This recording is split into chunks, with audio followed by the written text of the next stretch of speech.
Hello there, and welcome to another episode of Harmonic Habits, where we have a very special guest. She's a personal friend of mine, so I feel very honored and privileged to know her and have her here. And I got to even endorse one of the books she wrote because, frankly, it's a fantastic book, and I was thrilled when I read it. I normally don't make it through books, to be completely honest, and I really liked her book. So, bringing in Tammy Robinson. Welcome, Tammy. How are you doing? I'm doing great. Thanks for having me, Amy. I'm thrilled you're here. Really, really thrilled. Now, you've had an interesting journey. I know you started out in one area of Canada, you've moved over to another area of Canada, and you're also in business and you do a lot of business with your husband as well. So I'm going to ask you some things about your journey, but I'm also going to ask you a lot of things about what you've written and why you're doing what you're doing. Okay? hmm Okay. So first off, what was it that got you started in business? Well, my business is that I'm an author. And since I was in grade one, I have always wanted to write. I always want to be an author. I still have my stories that I wrote in grade one and throughout my school years, but I've always wanted to do that. And then what happened was in 1997, my husband at the time and kids, we moved from Muskoka in Ontario down to St. Catharines in Ontario. And it was so he could go to Bible school. And one day at a church service, there was a man speaking from Europe. I don't remember his name. I wish I knew, but he was speaking about don't give up on your dreams. And it really hit me because I thought, man, I've had this dream of writing a book.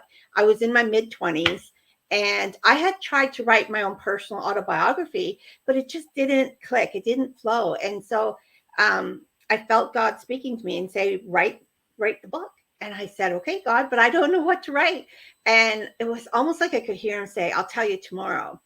Well, I went home that night. I slept so peacefully. I got up and went throughout my day as I normally would. I was homeschooling my three children. My husband went off to his Bible school. And then in the afternoon, when he came home, he was telling me about an assignment he had. He had to write an essay about a person of faith. They could be alive or dead. It didn't matter, but they had to be a real person. And right away, I said, do you know who I'd write about? I write about that woman in the New Testament of the Bible who had that bleeding issue, and she wasn't allowed to touch anybody. She wasn't allowed to be in public or she would be stoned to death. And yet she went through the crowds and touched Jesus' garment and she was healed. And I started talking about how much faith she had. She could have been killed.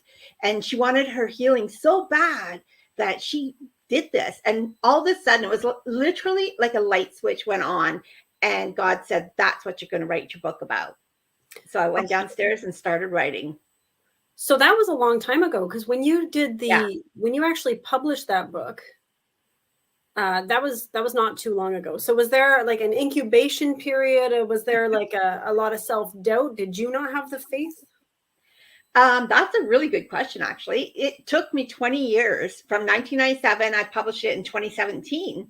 So it was a 20-year period. But what happened is life got in the way. I went through a divorce. I was living with a man who was abusive in every way.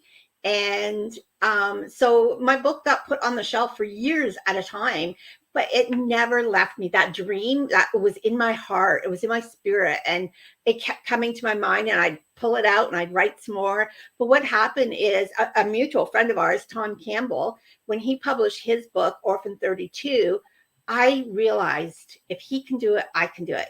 And so I made a decision in 2017 that I was going to get it published. And so I finished the book and got it published, made the decision.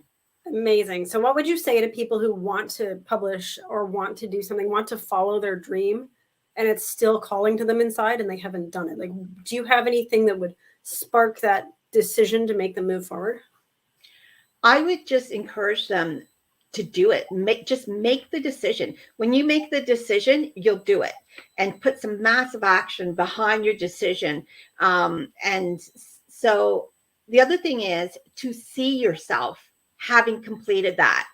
For me, that really helped. I envisioned, I knew what the cover of my book looked like. So I envisioned me holding a book with my name as the author on it. And when you can see that, it's like what Napoleon Hill says, whatever the mind of man can conceive and believe, he can achieve. And it is so true. So believe it, see it. Look around the Oh, yeah, this way. because you There can we actually go. see yourself there. I actually went to your book launch, and it Yeah. was a fabulous event, and I got to see Tom there, who was your inspiration Yeah. as well. Yeah. Yeah, what I liked about your book, your first one, because I haven't read your second one yet, is it was all about that inner struggle and the inner demons and everything that you face. It was like, and you had so much action with like the battles. You had like literal battles inside your book, and it was like it was tough to put down because it was so relatable, right? Like the challenges that people deal with, and like feeling like you can't, like you just can't do it, and like I don't know, it was so great. I actually have goosebumps when I think back to how good it was. Aw. And I don't usually have that with books. So I Awesome. really acknowledge you for your writing. Okay. I was very Thank you. happy to endorse that for Yeah. sure. And you have a second book that's out now, right? Yep. Do you want to, and look around again. Do you want to tell us about this book? Yes. So this book, so the series is called the Nameless Trilogy, and it's 3 different women in the New Testament whose stories are in the Bible and are very powerful stories. They're preached about all over the world all the time, but their names were not recorded in the Bible. Now, this book, it's called Nameless: A Story of Courage. Can I stop you there for a second? Sure. Because I think they might not be recorded because they apply to everybody, right? These stories that people go through, it's like it's something that each person has their own trials and tribulations. So I like the fact that it's nameless. Anyway, keep going. Oh yeah, for sure. So this woman is the Samaritan woman that met Jesus at the well. And this is a little bit different book than the first one. I still have the same strong characters. I still have angels and demons and spiritual warfare. But history actually records a lot of information about this woman, sorry. Her name was Fatina, and her children, her sisters. And it also includes a lot of fact about what happened after she met Jesus. And she was actually a missionary in Africa, and she was actually a martyr. She died for Christ. So I was able to make this book. I kind of see it in 3 sections. The first section I created, it's fiction. I had to give her that background of how could she have 5 husbands and be living with the one she was with then. So I created that. The middle part is that she was with Jesus. You know how Jesus had his disciples and some women that followed. So I had her with him. That's not necessarily fact. That's my opinion. But then the third portion of the book, and it's not divided this way, it's just how I see it in my mind. The third portion is after Jesus died and was resurrected and ascended to heaven, what happened then. So it's about the mission afterwards. And it's exciting because most of that is factual. And there's some amazing facts about this woman in history. Story of courage. Yeah. Perfect. Well, I have questions for you, okay? And I know that there are people at different levels of faith, and there are different religions and different Bibles, and there are different things. And I believe personally, okay, that everything is tied and related to each other, and that it's not necessarily one is right and one's not. Okay, this is my personal philosophy. Right. And there are going to be people who argue anything that I say or you say. So when people are reading your book or even the Bible, and it's like, I'm sure it comes up with the parts that people had to fill in. For example, you filled in a creative piece that was why she had 5 husbands, right? Right. So over many, many years and changes made, people tend to reject the basis and the foundation for story because they doubt things as things transition over time. Right. What do you have to say about that? I'm just curious. Oh, that's actually a great question. There's a video program called Alpha, and it is from Europe actually, but they talk about one of the portions is they talk about the different historical writings and what period in time they were written and how many copies there were. And it's actually quite scientific that the Bible is one of the most foundational books as well as the most authentic books. Mm-hmm. So it's, yeah, to me, I don't have a hard time believing it, obviously, but I do understand that people could have, a difficult time believing. But that series of Alpha, it's for people who are questioning. It's not necessarily for Christians, but people who have questions about the Bible, about God, who is Jesus. So yeah, that really helped me. Thank you. Yeah, it's one of those things. When I used to be a bartender, it was I was taught never to talk about politics or religion because it can spark things inside of people. And same with like money and sex too. Those topics sometimes will cause people to have all kinds of things come up. Yeah. What I've learned over the years is that we are all on our path. We are all on our journey. We all are at different points with different beliefs, and faith is something that we can all discover at some point. Like I didn't have faith and I didn't believe in a lot of things until there was an exact moment, and it was actually a Christmas day when my child was born 3 months early, and they almost died, and so did I, right? So it was like, and the moment though was like I had so much peace. It was like more peace than I had ever had, and it was like an absolute knowing that everything was totally fine, that nothing at all could exist other than the best. Like that's what faith is, when nothing is possible except that vision, right? That's what faith is. And I didn't know that until that moment. Yeah, that's awesome. Right? Yeah. Yeah. So very cool. Very cool. So how do you attract people to discover your book? What do you do? Well, there's something really interesting and unique. I use my email address. Even, I'll give you an example. We were purchasing a new bed at the Brick, and the woman wanted my email address. Well, my email address is my name, Tammy Robinson, author.com. So when you give out your email address, it says right there that you're an author, and people right away will say, oh, you're an author. And then that opens the door. They ask the question, and I have a perfect opportunity to talk to people. Perfect. Yeah. So, I mean, that's one way. And that's a really good way because everybody's going to know you're an author. Right. But how do you so I know you're still fairly new at the whole author and marketing journey, right? Right.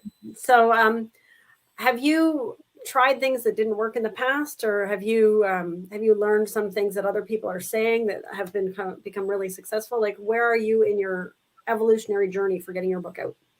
Well, I try to market on Facebook with very limited effect. So I actually am just in the process of hiring a social media manager. So I'm really great that we have connected right away. Her and I had like a bond, and we felt very comfortable with each other. And so we're going to be working on that, because what I've done on Facebook, number one, I haven't been consistent, and you need to be consistent. I've got my website, but it's not, and I realize that. And so I think for me, realizing that I need to focus on the things that I do well and have someone else do the things that I don't do so well. It's really worth it. It is. Can I tell you what Jack Canfield said he did? Yes. Him and Mark Victor Hansen. So there were 3 people, and what they did was they booked interviews. I think they did, now don't quote me on the numbers, but I think between them all, they did like 4 interviews a week or something like that. And like you're doing an interview right now. So this right now, people are getting to know about you, the journey. Like I'm going to ask you the why in a moment, but they get to connect with you. They get to find out about your book. They get to find out how to get that. And you also have more coming out. You're going to have your 3rd one of the trilogy coming out soon. Yeah. But that was their thing. They just did that for a whole year. And look where they ended up. That's awesome. Yeah. They also created something where people would contribute stories to them, right? Which allowed more people to be sharing the word, right? Because it's like, I'm going to be published in such and such. Now, that might not work for your format, but you might want to think about how you can involve other people that would be excited to share and how they might be able to contribute some of themselves to you and to your mission. Right. Absolutely. In fact, I have a Chicken Soup for the Soul book right on my desk here. Okay, hold that up again. Yep. Yep. See, there you go. It works. Yep. Marketing works. And you see, it's this one is called Living Your Dreams.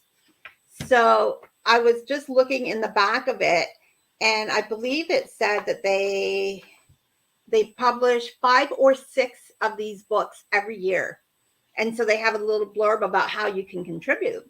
And so I kind of use that idea in my third book, not third of the trilogy, but the book that I'm in the process of publishing right now, so that I can get feedback. Sorry, my dog's barking. It's okay. Just stay here. People have animals, people have kids, people make movies. All good. So you're writing another book right now. What's that book? So this book is called Stories of Good Grief. And it's 20 different people have contributed their stories of grief and how they worked through it. Because grief is something that we all face in our life. It could be the loss of a loved one. That's what people mostly think of is when someone dies. But there's also loss of health, loss of a relationship, especially like divorce. Even a situation like when we moved from Ontario to New Brunswick, I grieved the relationship that I had with my children because they were all back in Ontario. And even though we have, video calls and stuff, it's not the same as being in person. So a grief is the loss of anything or anyone important to you. So these 20 people have shared their stories of grief and how they worked through it. And the goal of this book is, one, for people who are grieving to not feel alone, because there are other people that hurt and have been hurt and they made it through, and you can make it through too. And the other thing is, because we share some of the tools that we use to work through our grief, we're hoping that the people who read this book will be able to pick up on those tools and help them through their grief as well. Yeah, that's amazing. That's amazing. I know that you interviewed me for this, and it was so perfect because there are some pretty big events and traumatic events that happened that even though I had gone through many processes, I guess you could say, when I actually had that interview with you and we went through and looked at my grief fully, it was such a release, not just a release, but it was like, I don't know, there's a freedom, but also a possibility that other people might be able to relate. And when I got to share what helped me. And so I know that your book is going to be really fantastic for anybody. And one of the things that I had the most challenge with grieving was the loss of my identity. And it's not like identity theft, like that, I have had similar things like that, but it was like an actual, I related to myself one way. My life changed drastically. And I didn't know who I was anymore. Right. Yeah. That was a challenge.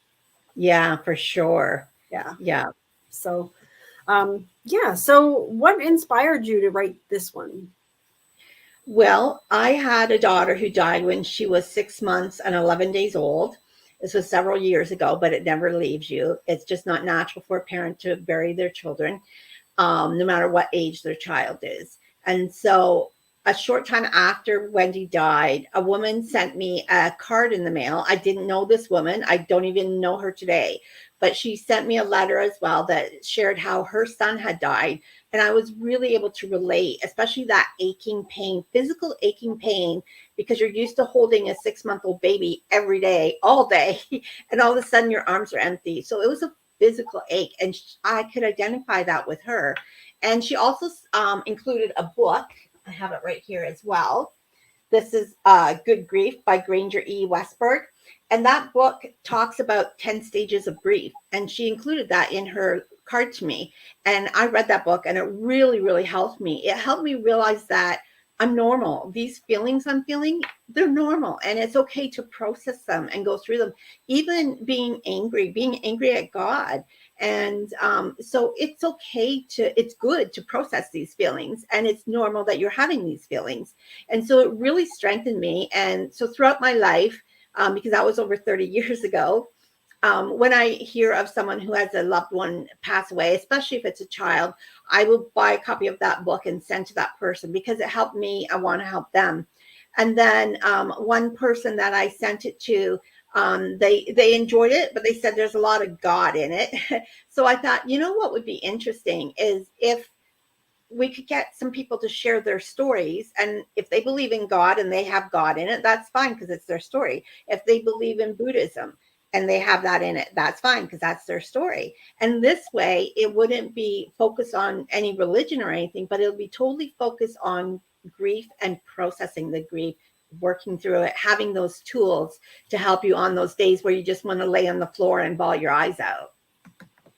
Oh my God, I can totally relate to that. And even to the wanting to create something that is like you're meeting people where they're at, right? Like just because you have this one belief doesn't mean other people have this belief, right? And that's very important because when I was younger, the number of things that I would have rejected and did reject because they did have God in there, it was like I didn't see anything other than like this is this religious thing, right?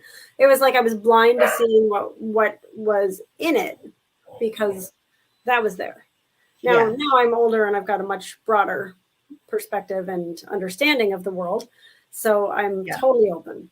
And also relating to the anger, like when my mom passed away, I think it was only a year ago, but that was so unexpected. And I was angry. I was like, the feelings that I had, it was like I was mad at her. I'm like, why the hell did you do this? This is not the plan. Like I was ticked. And I didn't understand. It took me a long time to process, and I'm, probably still processing. But I get it. I get it. And for me, I wasn't angry at God immediately after Wendy died. But that summer, she died in May, and over the next few months, there were so many people that I loved dearly that died. And then there was one that was the straw that broke the camel's back. It was a family friend, a coworker of my husband and my dad's, and she committed suicide by having a head-on collision in her car. But she also took her 3-year-old daughter with her, and they both died.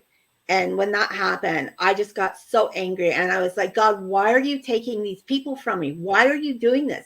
And I remember my husband holding me and I was pounding my fists on his chest. I was so angry. And, because of that book, Good Grief, I knew that it was normal and it's okay. And the thing is, God knows us anyways. He knows if we're mad at him. So why try to hide it? So just process it, work through it, and, come out the other side a stronger person. Yeah. I also had several people die, and like as in my story, right? Like many in a row, just like you were just sharing. And I still don't always make sense of that. It happened when I was young, and then it happened again like in the past few years. And people that are like super young and healthy and nothing wrong with them, right? It's like, what the hell? Like, what's going on? So I love that. I love what you're doing. And I love that now you have something that you can give to people who are going through stuff. And that it's separate from your trilogy. Yeah. I wanted to ask you something also. There's I'm going to show this because like you were involved in hospice and stuff before. So from what I understand, you've always had something towards helping people. What is this particular special day for the Deval Hospice? Did I say that right? Yeah, that was an event we did. I used to be in a company called Hollywood Eye Magic, and it was a serum that goes under your eye to get rid of the puffiness. And so it was a fundraiser for that. And so I had a table there where we did demonstrations on people. We actually put the serum on their eyes and they could see a difference. And it's quite amazing. But my husband and I have been in a few businesses over the years, and we always wanted it to be focused on health or uplifting. It had to be something that was going to help people. Yeah, because that's very important. This is you and your husband right here, right? Yes. Yeah, that's me and Keith at a Van Gogh exhibition. That was an amazing event. It was interactive and it was just awesome. Yeah, actually, that's what my mom had bought tickets for us to go to just before she passed. So we never got to Oh, go.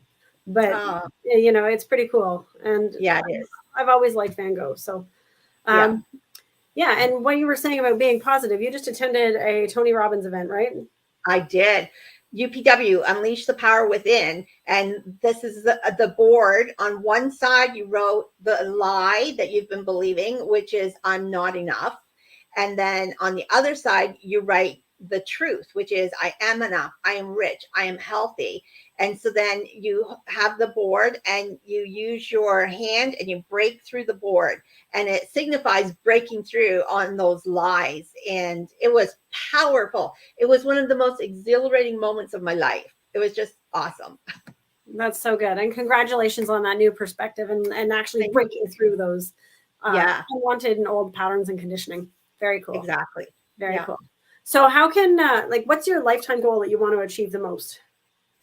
Well, it's interesting because my lifetime goal was always to publish a book, and I did that, and it's amazing. And now I've published a second one and on my third. So it's really amazing to be able to reach that lifetime goal. So I thought, now I need a new lifetime goal. So this new goal, I have not told anybody except for my husband. So this is the unveiling of my goal. Are you ready? I'm listening. All right. I'm going to open something called the Hope Life Center. And this will be a center for people who are struggling with suicidal ideations and thoughts and attempts. It'll be somewhere that they will live fully for 4 weeks to 6 weeks. I haven't really figured all the details out yet, but where they can learn tools to deal with their depression or mental health or whatever it is that's leading them to suicidal ideations. And this is, it's just big, right? In my head is huge. And I have no idea how it's going to happen, but I know that it's going to happen because I've made Can I offer you something for that? Yes, sure. So you know that I also had created the Happy Family or Happy Kids and Thriving Families project before around the same thing. And it was a wraparound approach. And that I've had those things with myself and with my kids as well. So the suicidal tendencies and ideation is not like it's new to us, right? But I've also spent, oh my gosh, now it's almost 30 years working on programs and products and services to be able to help people through anything. So it's like my work helps the lowest, like people going through the lowest stuff, as well as like super high achievers, right? So it's like, yeah. So I would like to offer you as a complimentary opportunity for the people going through the Affirming Arts, some workshops. And so I'll set these things up. They're specific around what people are dealing with. Right. And I but so I wouldn't necessarily be doing them live. I have a lot of specific pre-recorded things that I can offer to you and your organization to be able to. Okay. That would be awesome, Amy. That would be so awesome. Thank you. You're welcome. Yeah. You actually came to my last session on getting clients last week. Yes, that was great. Yeah. And we actually I really enjoyed it. Yeah, we had I had a few testimonials come in after that. That was pretty cool. Yeah, powerful. So, very powerful. Okay. Yeah, and we have specific ones like that are coming up. I'm going to give you a word of caution beforehand. Right? Start people off with the gentle ones. Right. Yes. So there are specific ones that I'm going to be doing that have to do with like with gender dysphoria, with like not just that, but it's like I have specific ones that have to do with things that people face, maybe like trauma from relationships, sexually, various things, right? Yeah. So I have specific topics that not everybody is going to need to be in. And for those ones, I would prefer people to have done some of my work before going into it, because when you're going through that process, it's an opportunity to be vulnerable, but to clear some things and develop new thoughts, just like your board with Tony Robbins. Right. Yes. That's awesome. Yeah. So it's clearing what's old stuff. Yeah. Putting in the new stuff. Yeah, absolutely. Yeah. So you good with that? Awesome. Thank you. You're very Sounds welcome. great. You're very welcome. Okay, so in your business, what do you think the biggest mistake you've ever made is? I think the biggest mistake is not engaging in social media, because that's where you get um, a lot of your promotion. And I just haven't marketed well. I'll put it that way. And so that's why I'm really excited that I'm now in touch with the social media manager, and she's going to help me with this because, like I said earlier, I need to focus on the things I do well, which is writing, and have someone else manage the stuff that I don't do so well, which is marketing. Yeah. Do you know how to find out if they're the right social media manager? Why don't you tell me? You look to see how their social media is and if they've That makes achieved the results. You don't want somebody who's like, I can do all of this wonderful stuff, but they don't have the actual like proof to show you. right. So check into Right. that. And then if they are Okay. actually doing it very successfully, then you know they're the right one. And if they're not, then you're just throwing your money at somebody. And I've done that. Right. I've done Yeah. that a few times, and Yeah. it's not fun, right? So I'm hoping I can save you some trouble in the future. Yeah, for sure. I'll definitely check her out. Perfect. And then what's the biggest lesson you've learned? I think the biggest lesson I've learned is about consistency. And I mentioned that earlier too, but in life in itself, we need to be consistent. I know when my children were young, it was important to be consistent with them so they knew the boundaries, right? If you say something one day and then it's different the next, we don't have that security that consistency brings us. And so in business, we need to be consistent as well. My clients and customers, they need to be able to see that they can count on me. If I say I'm doing a post every Monday, then I better put that post on every Monday, like I said I was going to. So I think consistency is the biggest thing that I've learned. Definitely. Consistency trumps like amazingness. And when you're consistent, people can rely on you. They can trust Mhm. you. And not only that, it really helps the algorithms, right? Yeah. Because they will promote you more as well. Yep. So that's really great. Now, is Yeah. there any question, Tammy, that I failed to ask that you want me to ask? Well, I just thought maybe I could share about a couple of books that I like to read, authors that I like. One in particular is Sharon Lecter. Now, she co-authored the books with Robert Kiyosaki, the Rich Dad Poor Dad books, but she wrote a book. I'm sure you guys have probably heard of Napoleon Hill's book, Think and Grow Rich. It was a great book. I've read it a few times and I really, really would endorse that. But Sharon Lecter wrote Think and Grow Rich for Women. It is a powerful book. It is heavy in the sense of it's really in depth, but it teaches women how to be in business successfully. I've read it twice, and both times I've got a ton of help from it. So I would definitely recommend that. And then on more of a personal note, there is an author named Stacey Eldridge, and she wrote a book called Captivating. And that book changed my life. It talks about how when we were little girls, we had dreams and we wanted to be a princess. We wanted to get married and live happily ever after. But when we go through life and through experiences, those dreams are shattered. And we definitely have to come to terms with the fact that some of those dreams may never come true. And sometimes we get to a place where we just don't dream anymore. And that's not a healthy place to be in. So Stacey Eldridge helps us to realize that we are special as women and we are powerful and we can do whatever we want to do, whatever those dreams are, we can fulfill those dreams. So those are two books that really meant a lot to me that I would love to tell people to read. That's amazing. Now, would they be good for guys at all? Because here's my thing is I don't know if I can relate to that wanting to be a princess and wanting to live happily ever after. I mean, I don't think that ever crossed my mind when I was younger. Right? Okay. Right. So yeah, I'm just wondering, would that second book you mentioned, would that be something that I would still relate to? Or is it something that you think that men would be able to relate to, or is it gender specific, really? It is towards women, yes. Now her husband also is an author. His name is John, and they also write books together. So John, he writes to men, and I believe he centers a lot on the father figure. So they write together as well on marriage. But as far as Stacy's book, Captivating, she talks about, the dreams we have as a children, and they may not be a princess and all that, but we do have dreams when we're children of things that are going to happen, and life's experiences do make those dreams unreasonable. We're not going to be able to do them.